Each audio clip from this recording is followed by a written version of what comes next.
Faster Hearts are better than Islet. That's how we're starting. Baby. Long Shot is better than Cordis. Oh my god.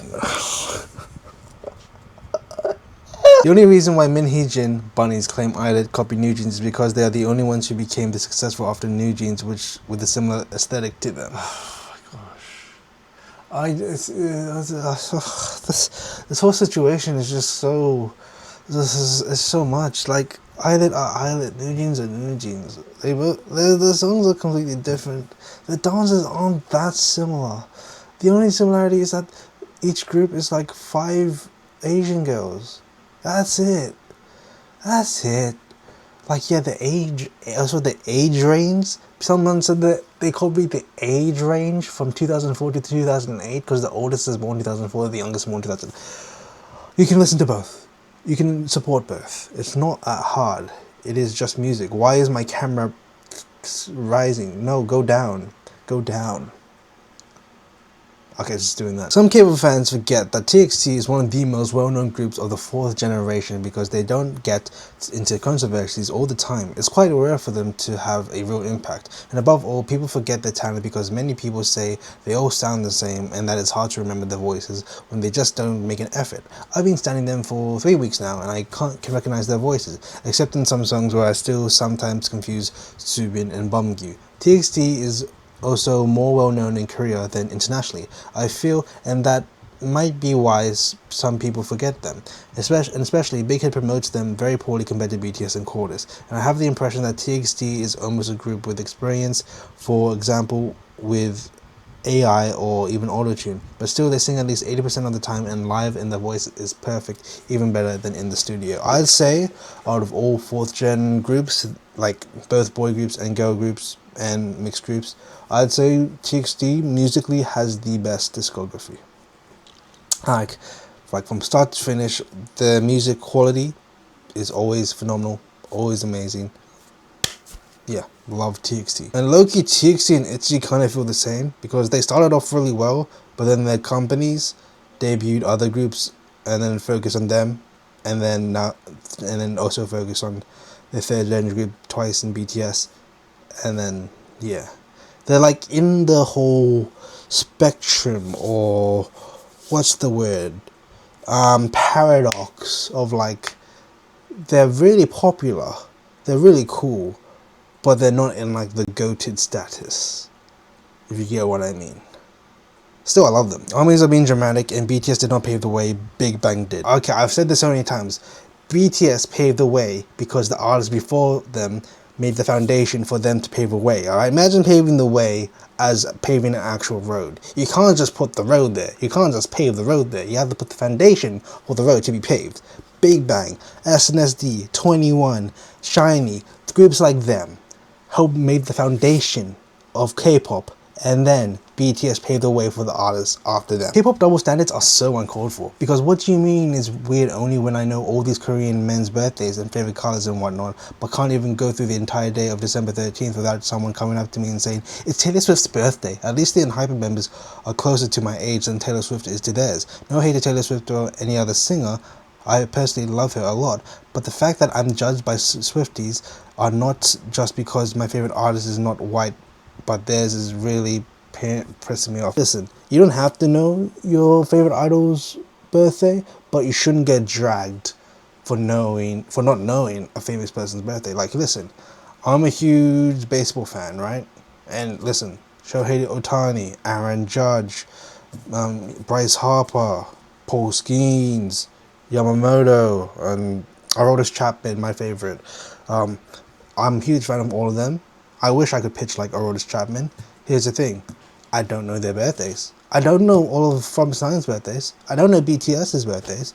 Like, you don't have to know their birthdays, but you can still be a fan of them. And if you do know their birthdays, that's fine, as long as you're not using their birthdays to do some secret, stalkers type shit. But like, you can know their birthdays respectfully. People need to stop acting like female idols face so much more unnecessary hate and threats than male idols. Yes, I agree that sometimes that it is the case, for example Winter and Jungkook, but this is armies we're talking about. Of course they will back up Jungkook with their life and literally stomp on Winter, but it solely depends on the fandom. No one wanted to bat an eye about how much hate Jungwon faced when his and Winter's dating rumors came out. People literally sent death threats because Jungwon betrayed them and sent protest trucks to hype demanding ENHYPEN to become 6.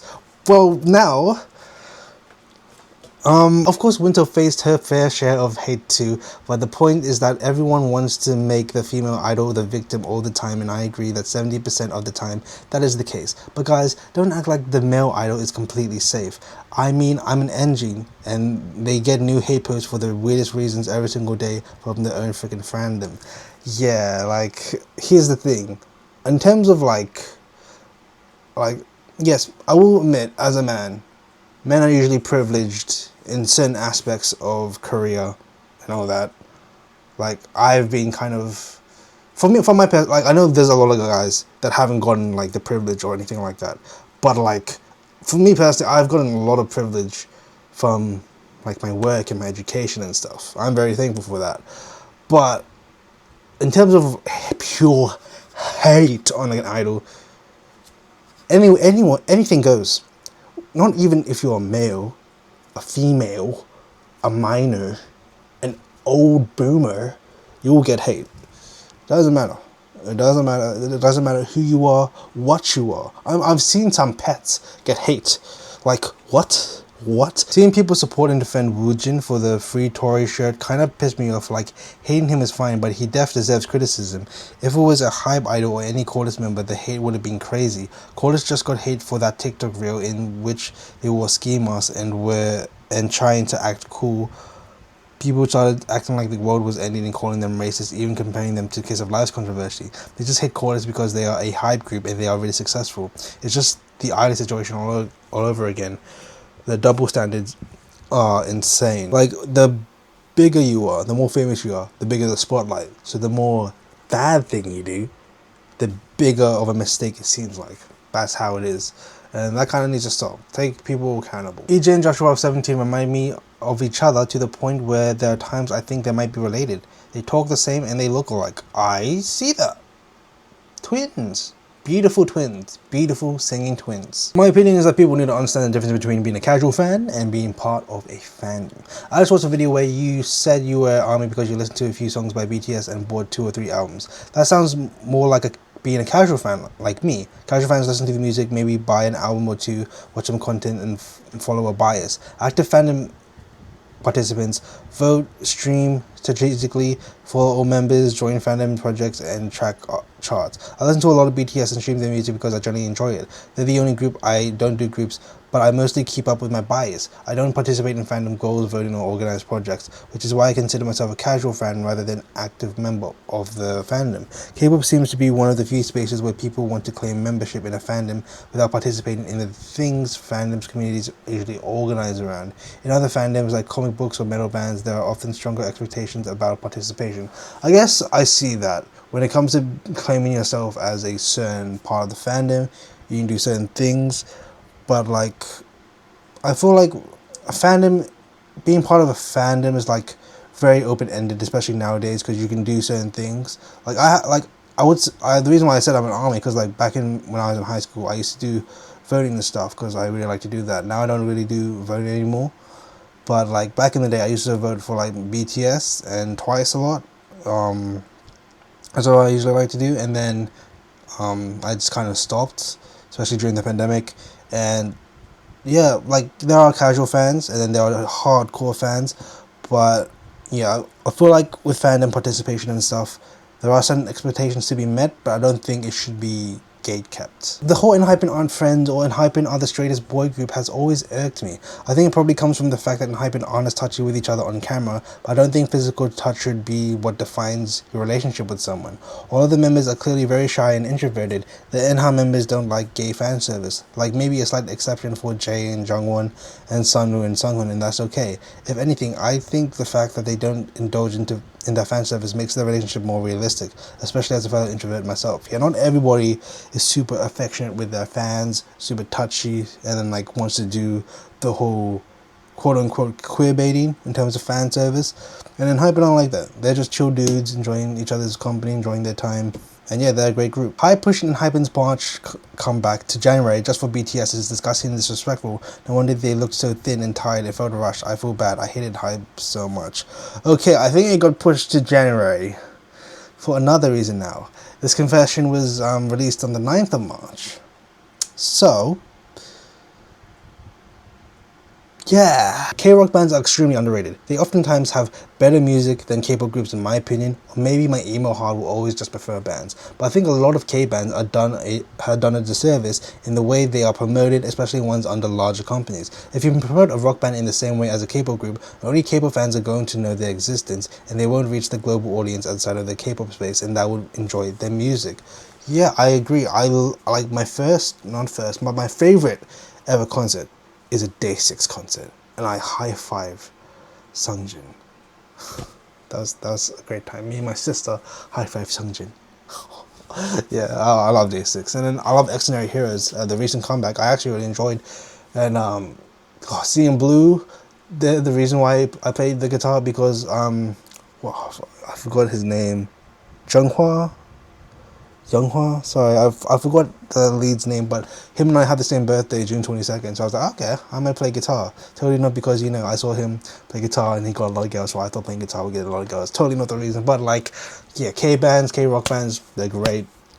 They do deserve to be promoted more. It's just that having a performance by them is much more expensive because the extra equipment. Because like you have the guitars, and then pianos, and then drum set, and then some use effectors and stuff. And like it's cool. I find those performances sometimes more compelling than dances. It's just like, you know, it costs thousands of dollars to set up per performance. So that's why K-pop companies try to skew away from that due to cost reasons. But honestly, HYBE, they should do a rock band as well as SM. JYP have done it. YG need to do it as well. Like JYP, they have Day 6 and Extraordinary Heroes. Like they know ball. I don't think Manon should have been in Katseye in the first place. But did she eventually grow into the role? Why are you asking me? What? I'm not like this omnipotent, omniscient person of pop. Like, why are you asking me? I mean, yeah, she's a great performer. She did well. But I don't know. And ENHYPENs need to accept Heeseung left ENHYPEN because of his own choice, and no amount of online no's will bring him back. It has been about 2 weeks now, and yeah, he's gonna go solo. And it seems like that's truly his choice because the ENHYPEN schedule is too demanding. And if that's his choice, that's his choice. I respect it. I honestly would have done the same. And yeah. Wish him all the best. Wish ENHYPEN all the best. They'll all be okay.